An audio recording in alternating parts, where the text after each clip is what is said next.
Hi, it's me again with Corel Draw Tips and Tricks, and somebody watched my tag cut and want to know how I got the shortcut up here.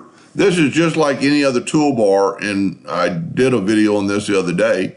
So if you got tag cut and you want it up there, just go to Tools, Options, Customization, Commands, and then go to Macros right here.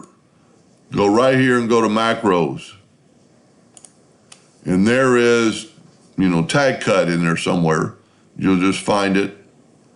But here's a recorded macro I've got that makes a diamond.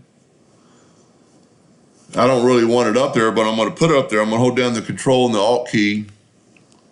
And I'm just going to put it right there. Now it gave me a macro, and then you have to hit OK. It gave me a macro looking symbol.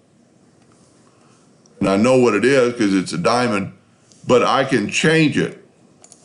So I can click on it and it made a diamond. Didn't make a very good diamond. I just redid it the other day, but I can right click on it, customization, toolbar item. And I don't want the default, I want caption only. So I know it's recorded macro, make a diamond. It's supposed to be a lot thinner than that. But that's how you'd put it up there, and then it would be up there forever. Then if you don't want it up there, you can just go customization and toolbar item and delete it. So I have my E-cut panel and my tag cut generator, because tag cut, you actually have to have a rectangle on hand, or tag cut will ask you for a rectangle.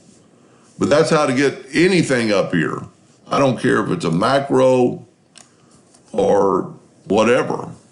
Anyway, I hope that answers his question, and thank you for watching.